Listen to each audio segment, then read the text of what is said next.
Hello, and welcome to Module 5 of the Elementary MTSS Leadership Academy. This module is about the universal tier, so we'll be thinking about curriculum, instruction, and assessment.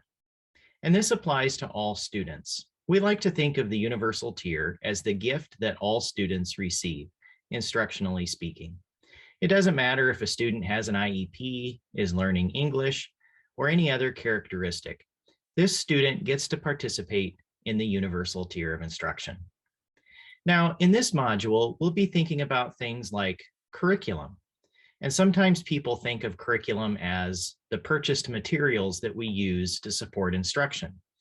Things like everyday math or CKLA reading or something like that.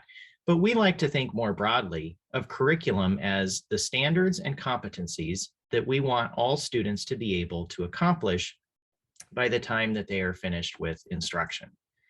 So we'll think about things like the Iowa Core and the Iowa Social Emotional Learning Competencies, which tell us what we need to aim for instructionally speaking when we're working with students in the universal tier. We're also going to think about instruction. And instruction includes things like instructional frameworks. And there are many different kinds available, such as Marzano, Danielson, Gradual Release of Responsibility, which is popularized by Fisher and Fry, the Iowa NIET framework. There are many possibilities available. The important thing is that you have one that functions in your school that everybody understands and that's used to guide learning, because this provides a common language, a common understanding of how learning progresses, and keeps everyone on the same page to support students. We're also going to think about those routines that you use in instruction. And routines are important because they help students to understand what they need to do in learning and how the learning is going to progress. It frees up their thinking to focus on content instead of trying to figure out exactly what it is that they need to do. So we'll talk about some of those routines as well. Then we're going to think about assessment. And we'll think about a couple of things with assessment. We'll think about formative assessment and summative assessment, and also diagnostic assessment. Now, as a reminder, we talked about assessment more thoroughly in the prior module 4. So if you want to go back and take a look at the content that we listed in that module, then you're certainly free to do so, because in this particular module 5, we'll think more specifically about how that assessment functions within a universal tier as we're teaching all students. And then finally, we'll talk about a few other things that you'll need to be mindful of when you're working through the universal tier. Some of those things include the Heartland Standards-Based Learning Framework. One big piece of universal tier is how do we report the learning of students to others.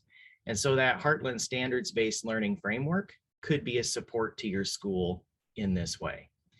We'll also think about acceleration of student learning. One impact of the pandemic has been that there are many areas of learning that are missing or piecemeal for students. And so how do we support their learning without going back to remediation, which is trying to pre-teach every single possible skill that might be existing?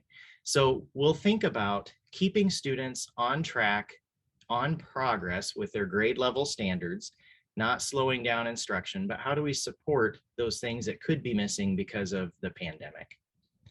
We'll also think about the Universal Tier Tools Guide, which is a support to you from the state of Iowa.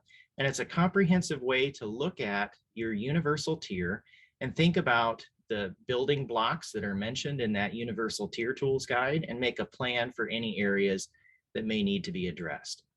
And then we'll also mention gifted students in this module on a page of their own. There are some considerations for students who are gifted in an MTSS model, and we want to make sure that we don't miss addressing those for their needs as well. And then finally, at the end, you'll have some time to do some planning with your teams as we've done in the prior modules.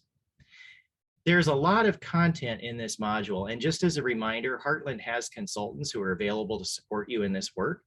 We have math consultants, literacy consultants, SEBMH consultants, and also consultants in science, social studies, and gifted education. So there are a wide array of people available to support you, and all you have to do is reach out to your regional director, and we'd be glad to come and support you in this work as you're working on perfecting the instruction that all students receive at the universal tier. Best of luck as you progress through Module 5. We're always willing to step out and support you in any way in this work. Have a great time learning together, and we'll be back again to see you at the beginning of Module 6.